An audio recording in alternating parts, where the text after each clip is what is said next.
This is Shane Hurricane Helms. You're listening to another wrestling podcast, and if not, what's up with that? Firefighter.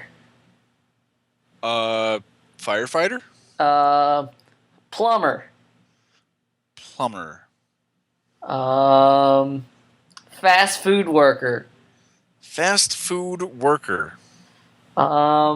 Electrician. I'm not quite sure where you're going. These are all jobs. And so that's trying to get us into the theme of today's show. Jobbers, ... enhancement talent. I like that. The unsung heroes of the professional wrestling world. Yeah, and I mean, absolutely necessary in the world of professional wrestling. I think that this should be a multiple-part series. Today we have none other than Mario Mancini, an 8-year veteran of the WWF. If you've not heard of this gentleman, you may not be alone, but I guarantee you, after you listen to today's interview, you will want to know everything you can about Mario Mancini. And his 3-second tans. It's time for another wrestling podcast with your hosts, Steve Credo and Jonathan Benjamin.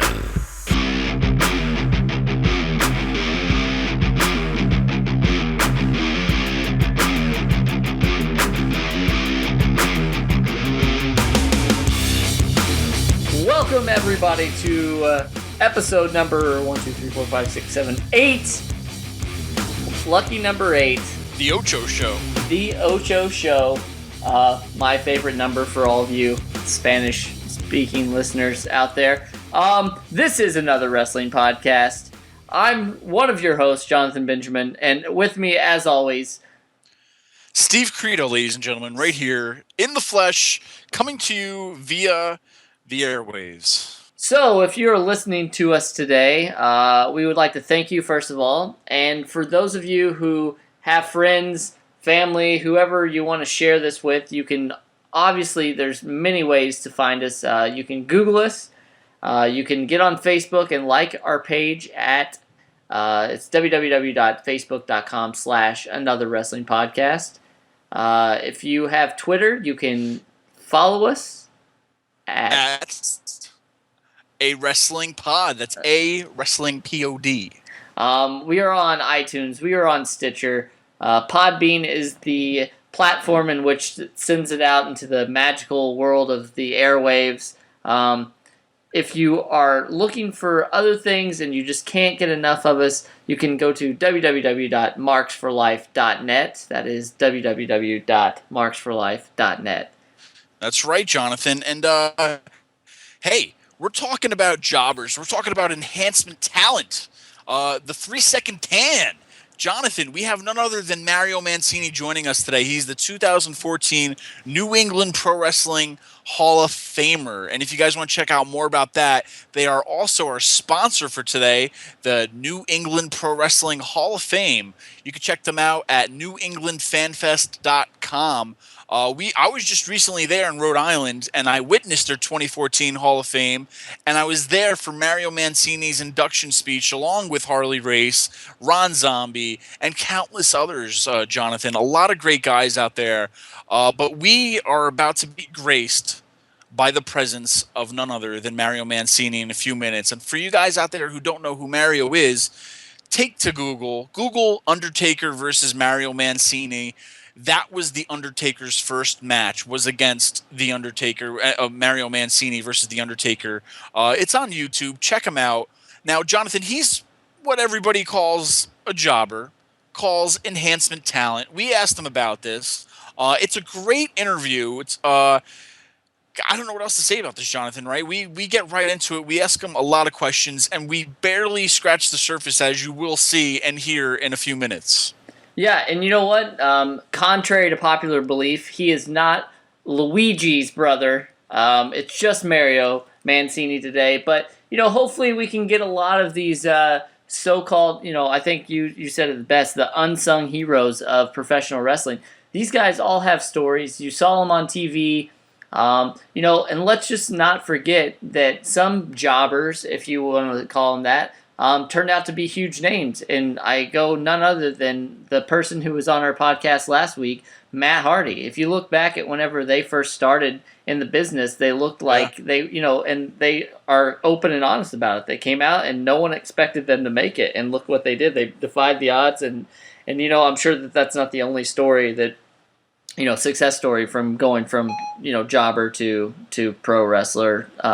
So you should definitely check out this interview, listen to Mario, and get ready for possibly a couple other part series from Mario. He has lots to say. All right, Jonathan, joining us right now is none other than 2014 New England Pro Wrestling Hall of Famer Mario Mancini. Mario, thanks for joining us. It's a pleasure to be on the show. Thanks for having me. Yeah, thanks. Mario, tell us a little bit about. You're a brand new Hall of Famer into the New England Pro Wrestling Hall of Fame. Tell us a little bit about how that came about. I mean, working with Joseph Bruin and his organization. Even you can find out more about Joseph Bruin and the New England Hall of Fame is newenglandfanfest.com. But tell us a little bit more about how this came about. Well, Joe Bruin runs a top-notch outfit there in the New England Pro Wrestling Hall of Fame, and I'm so thankful to him for thinking of me and remembering me and inducting me into his Hall of Fame. I'm still kind of reeling from it because, 30 years ago, in July 31st, it'll be 30 years ago that I turned pro. While I was sitting in the dressing room when I was 18, if somebody came up to me and said, in 30 years from now, you're going to be inducted into a Hall of Fame in the same class of Harley Race, I'd say you got to be out of your mind. So it was really special for me.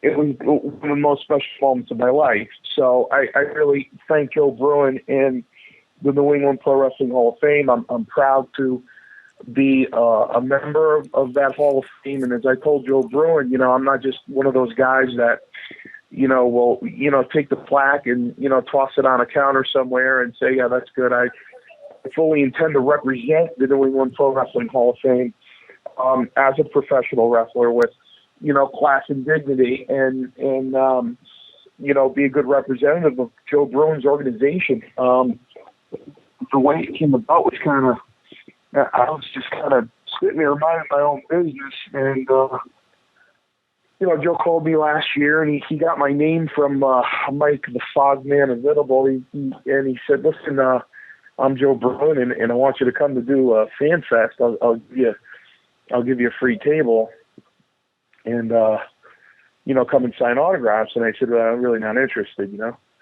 Yeah. No thanks." And he said, "Well."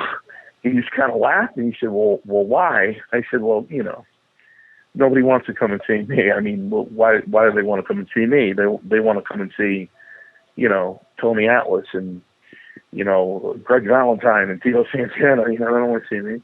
He said, no, you're wrong. They want to come and see you. And he said, I have somebody coming all the way from Japan just to see you.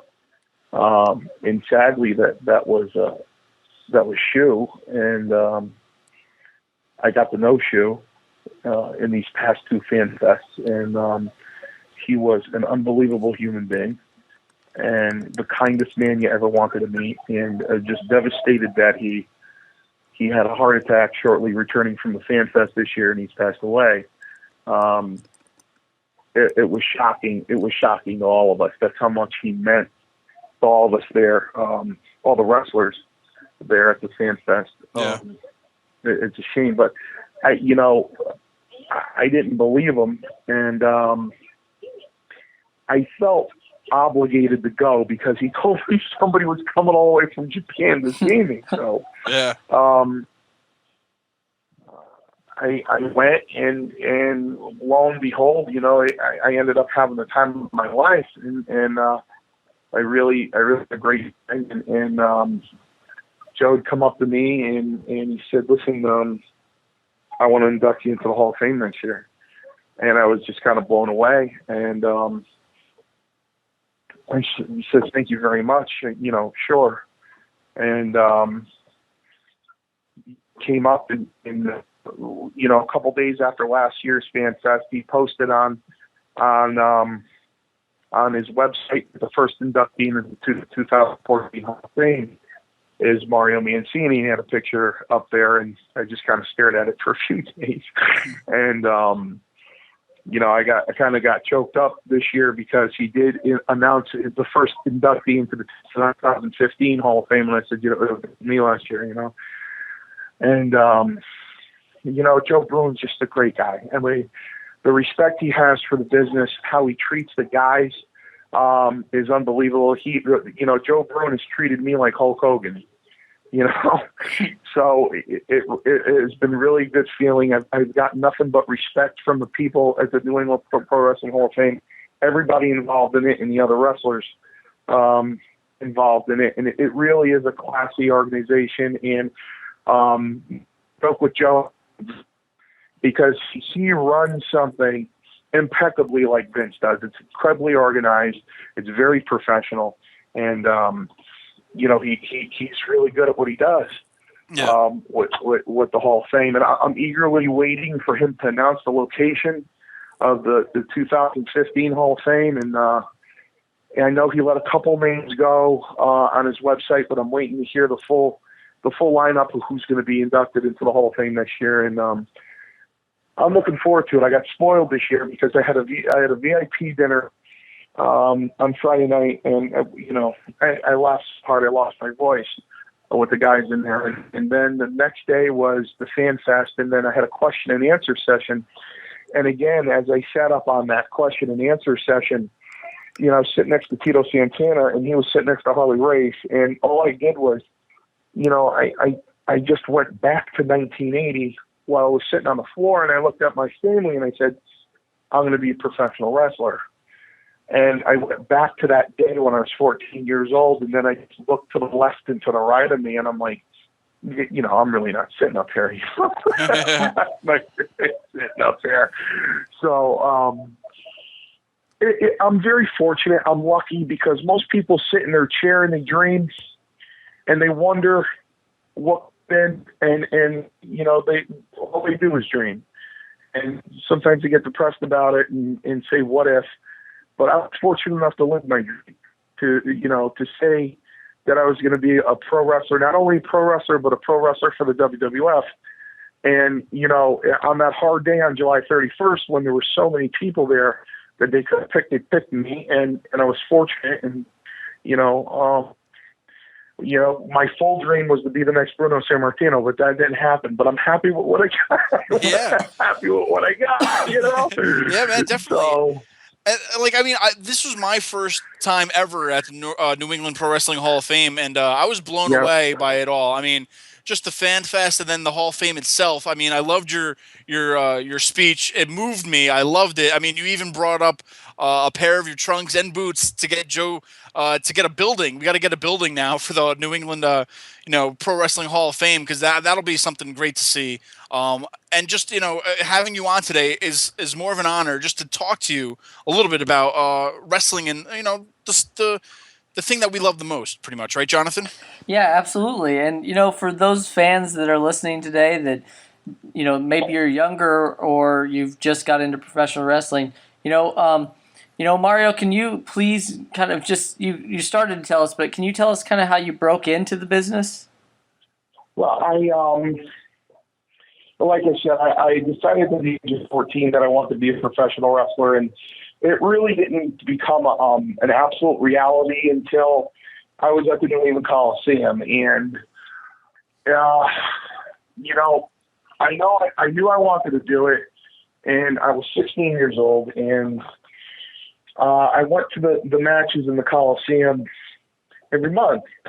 And I was fortunate to get floor seats. I always had second or third floor row on the floor and on the end, so I can get up and go to the steel barricade there and get close enough to yell at them, you know, marking out, you know, and yell at them. And just sitting there with my mother and father and my brothers and my sister, and a referee walked in the ring, and my father stood up and went, "Tony, hey Tony," and he actually turned around and he said, "Hey Ralph, Gloria, how you doing?"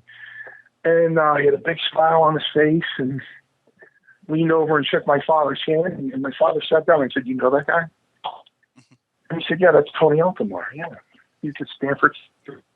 He was tag champion Lou Albano back in the '60s. We grew up with him. Went to grammar school with him." I said, "Really?" So I went back to the Newman Coliseum by myself the next month at about 4:30, and I waited for him. This was in the spring of '83, and I waited for him. And I said, "Hi, Mr. Altomare, I want to be a professional wrestler." And he said, "What's your name?" And I told my name. He said, "I know your mother and father, Ralph and Gloria." I said, "That's right." He said, "Yeah, Grady." I said, "I'm just finishing up my junior year." He goes, "Good. Finish up your senior year and go to college. Stay away from this business." And I said, No, I won't do that. I want to be a wrestler." And he said, "You don't want anything to do with this business?" I said, "Yeah, I do." So he walked away from me. So then I went to the Hartford Civic Center.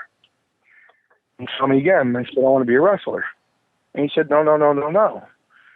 Then I got my license in June. I went to Madison Square, and it took me about 4 hours to find Madison Square Garden because I was 16 and I've never been in New York City before. And I couldn't find the garden, all these one-way streets and everything. And I finally found the garden, and I got him coming out. And he looked at me and said, "Geez, kid, you're nuts, huh?" He goes, "I tell you what, come to the New Hampshire Coliseum next month." So I went to the Coliseum next month, and I walked in there, and Seth Cohen was there, who ended up going to wrestling school with me also, and A.J. Petrucci, who's one half of the Super Destroyers. He's in a couple Hall of Fames now. He's with the ECW and everything. And this gentleman named Dave Barbie. And I went to the New Haven Coliseum, and Seth Cohen was there, and he was getting drop kicked off the top rope by Kurt Hennig. Mr. Fuji was there. And they took me in the ring and really, just beat the hell out of me. And to the point where I was bleeding. I mean, Fuji had no mercy on me, And, I'm bleeding down my face, my neck, my chest. And, Tony kind of chuckled, and he said, "Yeah, you want to be arrested?" He goes, "You want to come back?" "Yeah, when do I come back?" And he said, "Oh, okay." He goes, "Well, I'm opening up a wrestling school in October, Passerola's Quest in Orange, Connecticut." So in October of '83, after a month after I started my senior year, I went to Passerola's Quest, and that's where Seth was, and AJ and Dave, and I went to wrestling school my entire senior year of high school. On July 31st, '84, I went to Poughkeepsie. I did some things in the ring, and people were taking notes. Names were called out, and I was told to go downstairs and see Gorilla Monsoon and sign my contract. And I went downstairs and saw Gino and saw my contract. I asked if I needed a lawyer. He said, "Not if you want to sign this contract." I said, "Okay." And I signed it, and that night I worked with Greg Valentine. So pro wrestling school is the hardest thing anybody will ever do in their lives if they want to do it. I got to tell you, even if you're in the Marine Corps, it just isn't going to cut it. We've had Marines come in on a Saturday. They didn't show up on a Sunday. We've had semi-pro football players come in, and come in on a Saturday, and you didn't see them on a Sunday. It's grueling. It is absolute. It's just torture, really. If you can get through it, good for you. But that's exactly how I got into it. I was fortunate to know Tony Altomar. The key part about it was when I turned pro, I was 18 years and 39 days old. And a lot of guys didn't know that. The guys would ask me, Morocco was kind of taken back. He's like, I worked a TV match with him, and he's like, good kid, good. Yeah. How old are you? About 22, 23? I go, no, I'm 18. And he's like, whoa, wow. That kind of brought back memories for him because, he started at the age of 16 himself. So, and that's how I started. All right, yeah. I mean, it's great hearing it because we never get to really hear the little bit behind the scenes of what actually happens. And I don't know about you, Jonathan. What do you think? I mean, it's really something to get to know. Like, I mean, we never find out about guys' first days or, how it really all started for them, right? Yeah, well, what's also awesome about this is that, like, a lot of the places that you're talking about, we've actually watched wrestling at too. So it's definitely... It's really cool for me because I'm not from the Northeast originally, but now, I've been in the buildings in Poughkeepsie and stuff. So it's cool because now I know exactly what you're talking about whenever you bring up the stories. Right. Yeah, Mario, now, I mean, a lot of people would call what you did as enhancement talent. A lot of people, I mean, even Al Snow originally came up with, the Job Squad and kind of poked fun of it a little bit. Do you feel what you used to do, I mean, do you feel that it's lacking these days? I mean, everybody that wrestles today is pretty much, a big name or whatever, but they don't have, like, a lot of enhancement talent. Do you feel that's lacking today? Or tell me a little bit more about how you feel about how it was back then also. I did another show on... last night. I did a show last night, and the same format we're doing it in right now. And I brought up Barry Horowitz, and Barry was a tremendous wrestler, great worker, even a better human being. I mean, he's just a great guy. And he had an interview, and he said, don't call me a jobber. Mm-hmm. Don't call me a jobber. I was enhancement talent. Don't call me a jobber. That's an insult. And it's funny because I think just the opposite. Don't call me enhancement talent. Call me a jobber. You know what I mean? Because, it's funny. Just before you guys called, before you guys called, I was, and it reminded me again, I was watching, I used Seinfeld as an example. I was watching an episode of Seinfeld. And they were in a laundromat. And they're having a dispute on whether clothes can be over dried or not, Yeah. And there were three women back there, putting detergent in the machine, and they were folding clothes with no line. That's enhancement talent. That's something to just fluff up the scene. Listen to me. Don't believe what you see on TV. I was an excellent wrestler. If you saw me in a house show, and you know what? I don't mind bragging about that because there's nothing else in my life I can brag about. There's nothing else in my life I did as well as pro wrestling. The first day in October of 1983, when I got into that ring the first day, my whole body relaxed. That ring fit me like a glove. And I said to myself, I knew it. This is where I belong. This is what God gave me. Mm-hmm. And people were getting aggravated because I was able to leave my feet 3 feet before hitting the ropes. And they go, geez, how do you do that? And when Big John Studd hip tossed me, I didn't go around his body. If you freeze frame that, my waist is level with his head. I was an excellent wrestler. I wasn't just an excellent bumper. I was an excellent worker. And, I don't consider myself the guy with the chef hat wiping the counter down on a Seinfeld episode as they sit at the booth. I don't. I was the Undertaker's debut match. I was King Kong Bundy's debut match. Wow. S.D. Jones and I were the debut match for the Hart Foundation. I was Big Bully Busick's debut match. They needed a stretcher before WrestleMania 1, and I was there 8 months before WrestleMania 1. They needed a stretcher. They looked around the whole dressing room. Vince McMahon said, Mancini. I could pile driver on the concrete floor against Paul Orndorff. Wow. The next WrestleMania came. He said, will you do it again for me, kid? I said, absolutely. 2 avalanches and 3 splashes by Bundy. Another WrestleMania before Savage and Hogan went at it. I did one against Savage. So you know what? No, I had talent, period. Enhancement, you know what? I don't know. But you know, I'm okay with Jobber.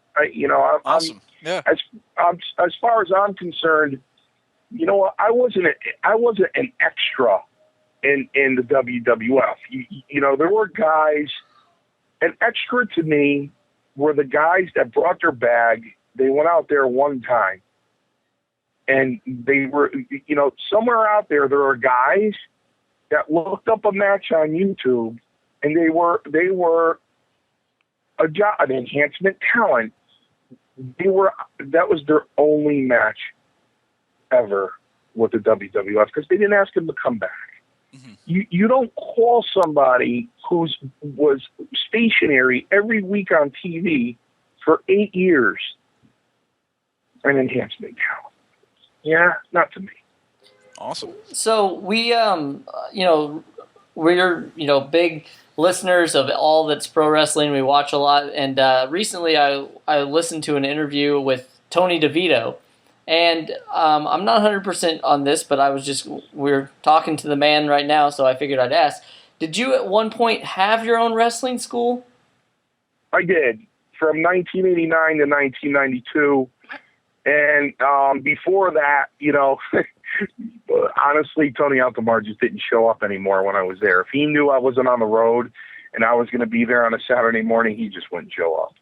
And I would take it for him. And yeah, and I'm opening up another wrestling school. I'm looking for a building right now. I just purchased a ring, and I'm looking for a space right now with 16-foot ceilings around the New Haven, North Branford area. And this time I want to do it with my friends, with my very dear friends, and my very dear friends are Paul Roma and Dave Paradise, who now goes by the name of Big Steve these days. We all know Paul Roma's history with the WWF and the WCW, the 2-time tag team champion, and one of the 4 horsemen. Paul Roma, to me, between football, baseball, basketball, hockey, name any sport, he was the greatest athlete I've ever seen in my life. When he was, especially when he was like 26 years old. Listen, I went to wrestling school from October to July. Roma went to wrestling school for 2.5 months.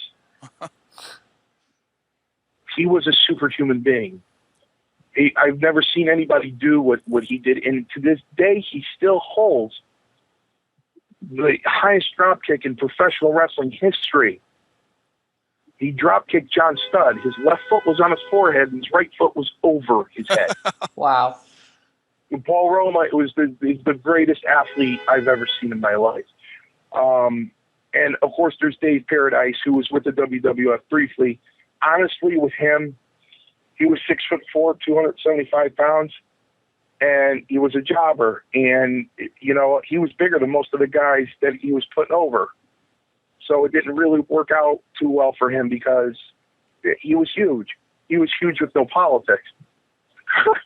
So, it didn't work out for him. But I'm opening up a wrestling school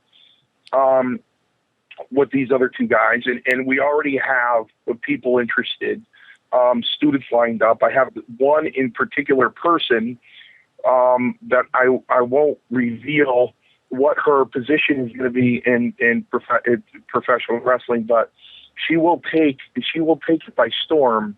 And her name is more fascinating, and she will take the wrestling world by storm. She's a very pretty woman. She's been she's a professional actress, and with other talents and marketing skills, and she's just a really, really talented woman, and most importantly, a very kind-hearted woman, which will go a long way as far as being professional, because of course, a real top-notch professional wrestler only handles themselves with dignity and a lot of respect and grace toward others. And she's just cut out for that. That's her personality.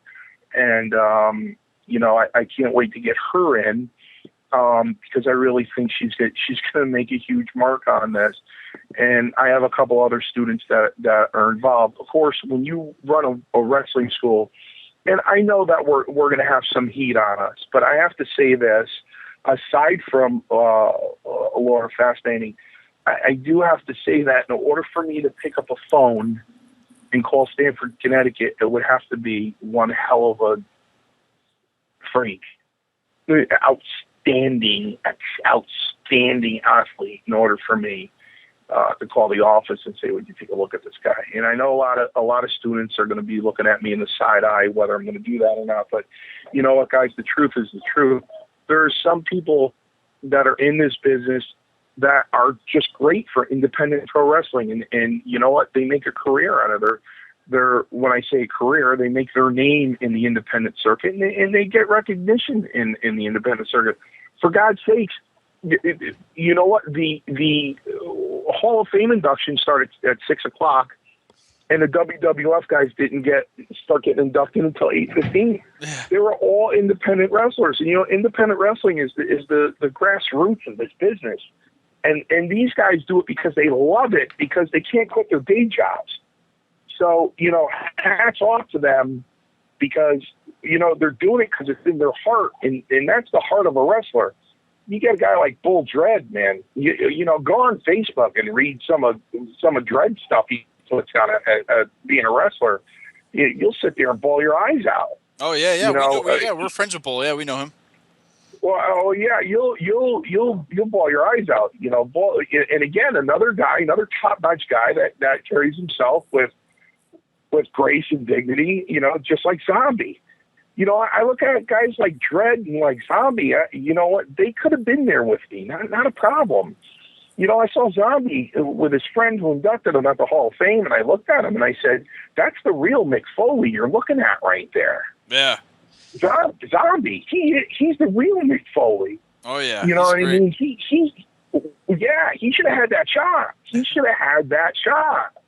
You know what I mean? And both Dredd and Zombie, I have utmost respect for these guys and their dedication and their love for the business. So listen, back then when I ran a wrestling school, when I knew they were ready, I just marched them into TV. Yeah. I marched them right into TV. You could go on YouTube and see these guys. I marched Paul Perez in there.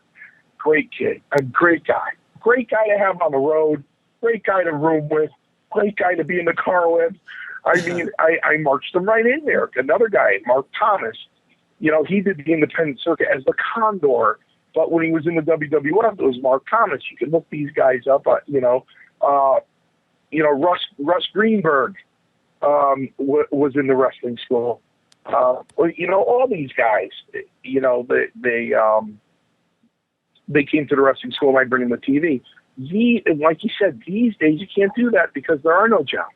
Sure. There are no jobbers, and that puts a lot of stress because everybody's on top. But you know what? Someone's got to do a job. Yep. Someone's got to do a job. And you know what? Everybody's over. Everyone is over. And you got to do a job. I swear, you know what? There are a lot of times probably in that dressing room where guys are looking around and going, Jesus, a guy that has been over for 6 months, and all of a sudden you come up to him and go, "You got to do a job tonight." They're looking around for Mario Mancini and Jose Luis Rivera. Going, where are these guys? You know.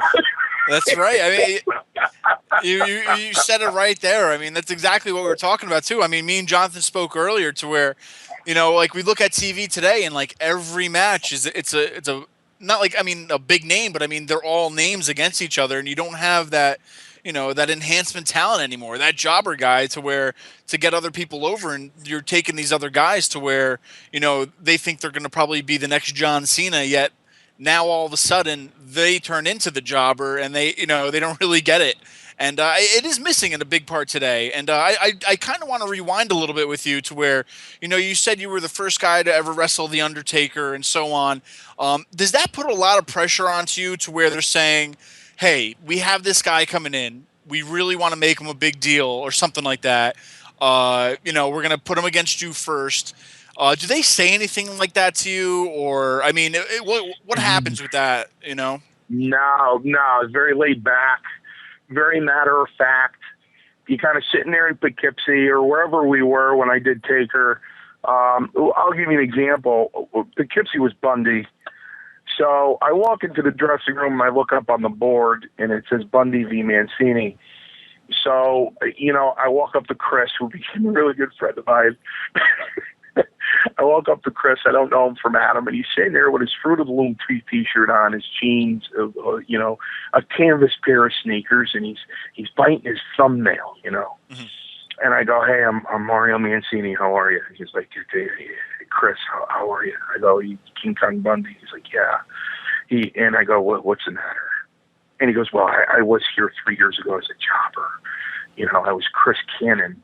I had long hair and a beard, a mustache, a long black suit and everything." And I'm like, and then I went away and I shaved my head and I got this gimmick, and I'm like, "That's good for you, I said, "Listen, now what's going through my mind, guys? Yeah. This guy's going to kill me. He's going to kill me. This guy is going to take my life." So I sit next to him and I go, "Chris, listen to me. When I'm in there with you, I want you to think of the 4th of July, because all you're going to see is fireworks going off, brother. Because I'm going to sell like crazy for you. Understand? What I'm telling them is, don't kill me. I know what I'm doing. Please, just go with it, Yeah. And he was a little stiff, but I did for him what I said I do for him. And if you watched it on YouTube, you'd see that I did what I said I'd do for him, and that's it. You know what I mean? It's just like the day with Taker. I looked up on the board and said Undertaker versus Mario Mancini. And I looked at him and I said, "Who's that? Where is this guy?" And they pointed over to him and they go, "That's Mean Mark Callis or something. Something from the NWA, WCW, or whatever it was called back then. Yeah. Florida Championship Wrestling, wherever he came from, So I walked up to him and I said, hey, Mario Mancini. He goes, "Mark." I go, "Hey, Mark, how you doing? What's your finish?" And he goes, "The tombstone." I go, "What's the tombstone?" He goes, "It's a reverse pile driver." I said, "I took a lot of those from Morocco, not a problem." And I said, "Just do your thing out there, brother, okay?" He said, "No, Mario, listen to me, one thing." I said, "What's that?" He said, I'm going to grab your hand, and I need you to keep your elbow locked. Do not collapse your elbow, or I'm in trouble." I go, "Okay, what are you going to do?" He goes, "I'm going to walk the top rope." I go, "You're going to walk the top rope? You?" I go, "What are you, about 6'9"? He goes, "No, I'm gonna walk the top rope." I go, "Listen, brother, that elbow will be like set in concrete." And he laughed. And he said, "One more thing, I'm going to clothesline you backwards over the top rope." He goes, "You've done that before, right?" And you know what? Amazingly, in all the years I was there, I think by that time it was like 6 years, I never did that. But I knew I could do it. The problem is, if you watch it on YouTube, I said to myself in the dressing room, in order for me to get this done, after he chokes me and walks away, I'm going to have to push the top rope down, and then I'll go over. So the problem is only if I tell you about it will you catch it. Not only did I push the top rope down, but I was paranoid that there was a chair behind me or something.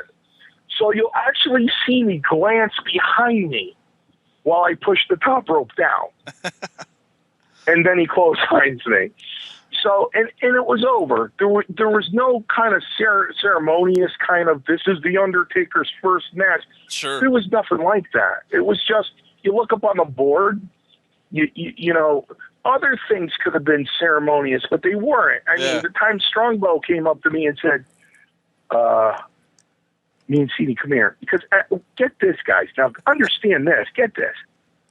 At one point, I became cocky. I became very arrogant. Yeah.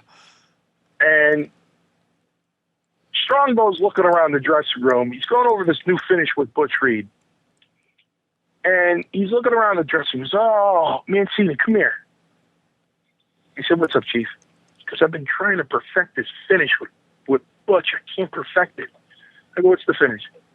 He goes, it's a press over his head like Atlas, but instead of slamming him, he just drops him like a sack of potatoes behind him. The problem is, from that height, you got to fall flat on your stomach like you fall flat on your face. He goes, can you do that? I go, what do you think, Chief? And he grabbed me by the back of the hair and he said, don't get cocky. And I think after me, they tried it with a couple more guys and they just abandoned the finish because nobody could do it. He goes, how are you going to do it? I go, you know what? I'm just going to point my left shoulder ever so slightly, tilt it, the left side of my body. The appearance will be that I pancake, but I'm just going to tweak it an inch so I don't land squarely on my stomach. And it worked. Nice. But it won't work for everybody. You know, they bend their knees. They were just afraid to just lay out stiff, you know, and, you know, it was what it was. You know, again, you get to be a professional and you just know who you're working with and what their finish is. And, you know, you work with DiBiase enough times, you just walk up, you know, I worked with DiBiase so many times. He went up to Vince and asked him to run an angle. My knees were knocking. I'm like, God, please. And Ted goes, but people are going to think they're repeats. And he looks over and he goes, Mario, no offense. I go, no, Ted, I'm not offended. He goes, every single TV tape, and I'm working with Mancini, every single one, there's got to be a reason. Strongbow had to pull things out of his ass. He didn't know what to do anymore. At one point, listen, I wish I could see this one on YouTube. At one point, this is what he had me doing. He had DiBiase holding the belt in front of my face, going, you'll never get this belt in a million years, Mancini. So I take both my hands and I slap it underneath him. It goes flying in the air and I start whacking him. And he starts selling the hell out of it, you know. And then I go to toss him in, and he reverses it, and then, you know, I start my job.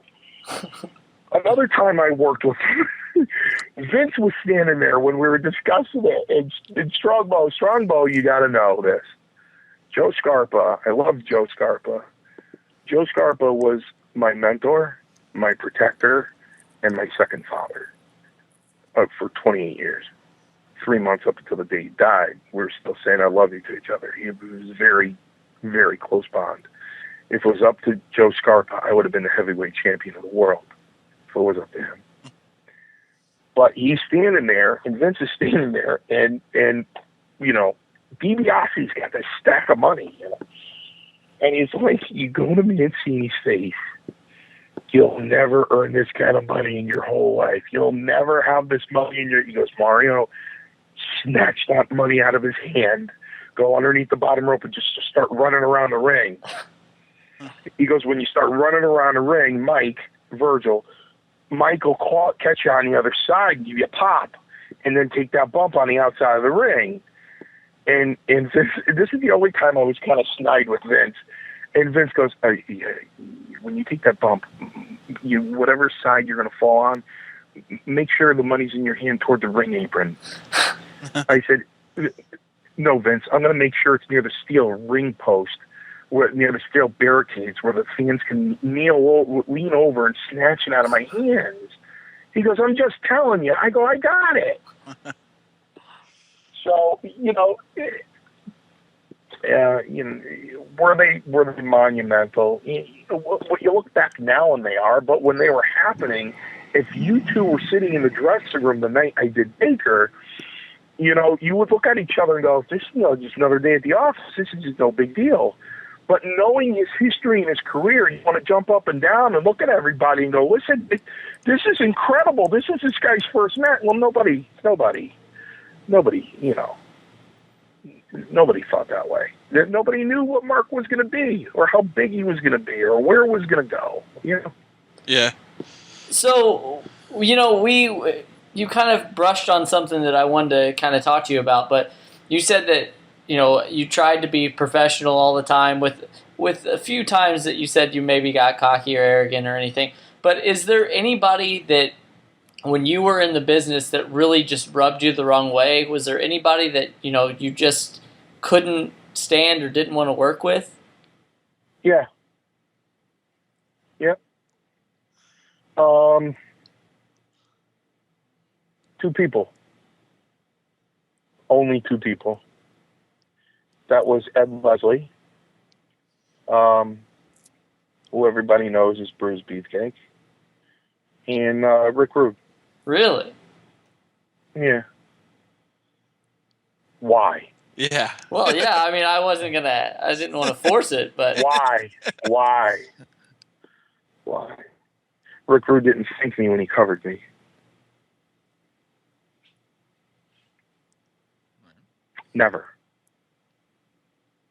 Never thanked me when he covered me. You don't do that.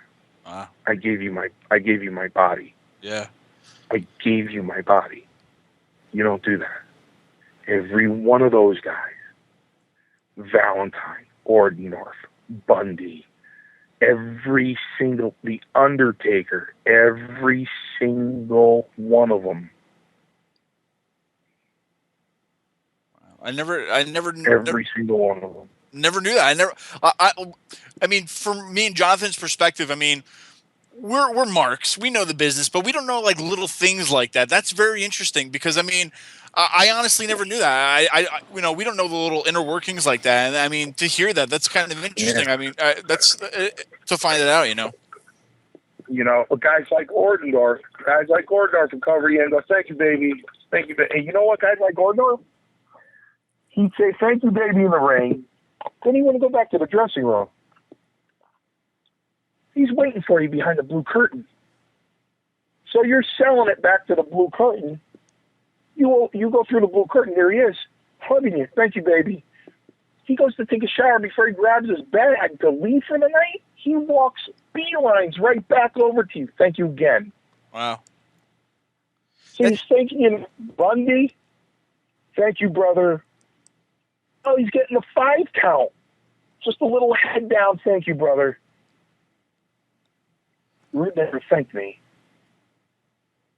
Wow, that's interesting. I mean, like I said, we don't know those little things, and that's really interesting to find out about. And hey, I mean, we find out a lot about some people that guys work with, and they just either don't get along or whatnot.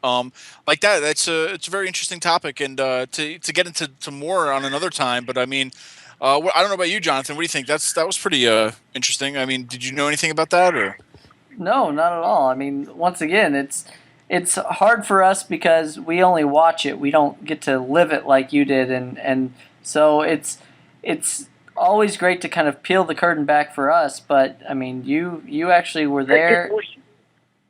Yeah, and you know what I would say to them while I was down there? I'd go, "My pleasure, brother." You know what I mean? My pleasure, brother. Yeah. Because I didn't feel a thing, and I was healthy. You even have the sheik while you're in the camel clutch and he's grimacing. While he's grimacing, and you're submitting before you let it go. You go, "Thank you, brother." You know what I mean? You got the sheik there, "Thank you, brother." It's just the way it was. That's what you do. Brutus Beefcake, he was there on a ride. He was in the right place at the right time. Listen, my best friend on the universe is not with us anymore. We became best friends in 1976 in the 5th grade. When I was on the road in the East Coast, I'd take him with me on the road. He was there the night I got my nose broken in at the Music Theater in Rhode Island. He was drunk off of his ass. He said, hey, Len, what's wrong with your nose, man? Hey, when that guy punched you, the whole crowd was a hush. It's like the crowd expects you to fake it, but when they see something like that, you're like, well, that wasn't fake, Yeah. If he didn't pass away and he became a wrestler too, and he became Hulk Hogan, I would have been Brutus Beefcake. Wow. Because that's what happened to Beefcake. Yeah. He was there on a ride, and Hogan used to yell at him all the time because he was out of control. Wow. Out of control. He was laughing right in my face one time, and Hogan walked by and he said, "Hey Eddie, I hope you're not laughing at Eminem.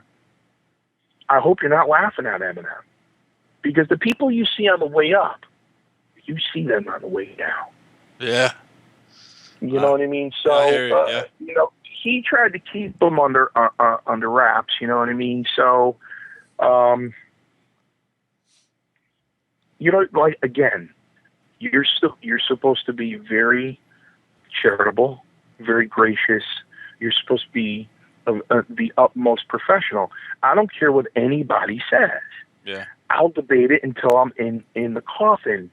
Professional wrestlers are professional athletes, and you carry yourself as such. Just like I mentioned about the New England Pro Wrestling Hall of Fame and Joe Bruin. Joe Bruin runs that thing. That's his. It belongs to him. He called me. He inducted me into his organization. Just like this interview, and just like anything else. If Joe Bruin called me up and said, "Hey, listen, I got a kid in a wheelchair up here in Rhode Island. What are you doing on Saturday?" I'd say, "What time do you want me there?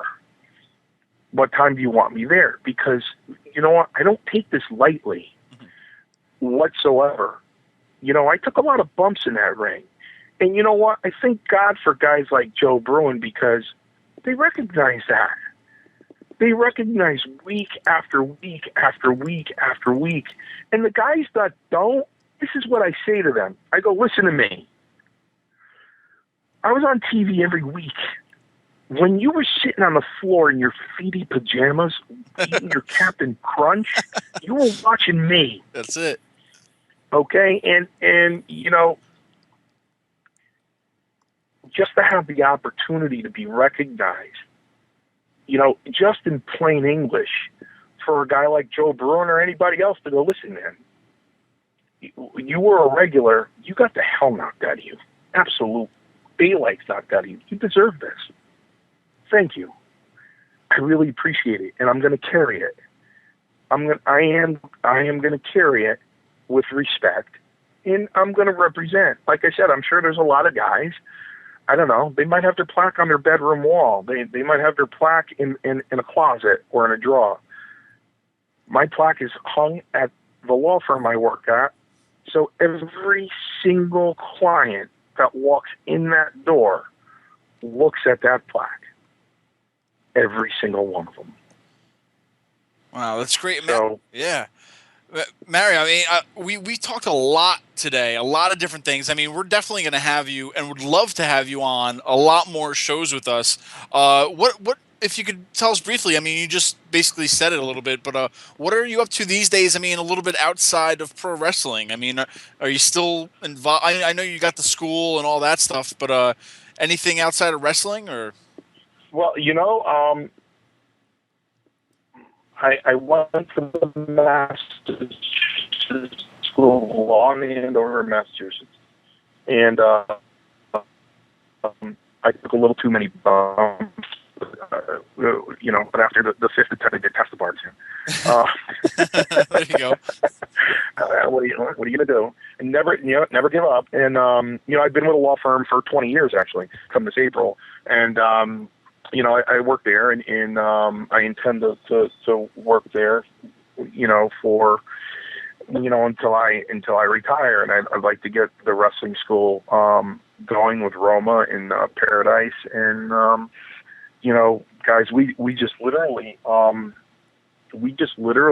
I you know what, and I love doing these interviews, but I got to tell you, I don't even think we scratched the surface. Yeah. So if you want me, we definitely did not scratch the surface. So if you want me on again, I just followed up with a show last night because at the end of the interview they had mentioned Pat Patterson, and I said, you really don't want to go there with me, and they said, oh wow, that's a segue into another show, and they followed up on me with it last night. It was a good interview, but it wasn't pretty, because whether I do these interviews on a podcast or whether I do these interviews in person, which I do locally for the Squared Circle, for Center Ring, and for Top Rope, I'm very candid and I'm very honest. So they're eager to sit there and listen to see what's going to come out of my mouth, because I don't hold back. But I'm obviously not just here to throw out negatives about professional wrestling, although some of those negatives are the truth. But listen, anytime you guys want to do this again, I'd be more than happy to. Like I said, I am proudly a member of the New England Pro Wrestling Hall of Fame, and I'm here in New England, and I intend to represent it with the utmost dignity, and whoever wants to interview me, I'm always available for that interview. Awesome, Mario. I mean, we would love to come to the opening of the school. We'd love to cover that. We'd love to have you on, because this is definitely, I don't know about you, Jonathan, this is definitely just part one of Mario Mancini on Another Wrestling Podcast, because we got a lot more questions to talk to you with, and I know we got a lot of other things to say with you. Maybe if I could leave you on this last question as kind of like a teaser for the next show, maybe give us like a 30 seconds or something. Or briefly, we talked briefly before the show. This will be for part 2, but anything you want to talk about Steve Lombardi on the next show? You want me to cover that in 30 seconds? Really? Really? Well, let me tell you something. Put Steve Lombardi in a wet paper bag. I promise you he won't wrestle his way out of it. I guarantee you he couldn't wrestle his way out of it. Okay? I was there on sheer talent, and I tried to climb that ladder my way, like a man. Like a man. I tried to climb that ladder like a man. Okay? So that's the 30 seconds. You want to segue? Let me tell you something. There's certain things you just don't do to get a torn sweatshirt and a cigar. You don't do that. Then again, it didn't shock me that he'd want the cigar. Being used to that. So, wow. You want to have another show? Let's have another show. That's it. That's perfect. I mean, if you guys are going to tune in just on those comments alone, I'm looking forward to the Mario Mancini interview part 2, and I can't wait. I don't know about you, Jonathan. Absolutely. I'm enthralled right now. I'm learning more than maybe more than I ever needed to know, but I can't wait to have you back. Guys, thank you so much. It was a pleasure being on your show. I had fun. Thank you so much for having me on, and thank you again for recognizing the New England Pro Wrestling Hall of Fame, and my induction into it is a very proud moment in my life. I really appreciate it. Mario, thank you once again. It was an honor having you on, and we really appreciate your time with us too. Thank you so much.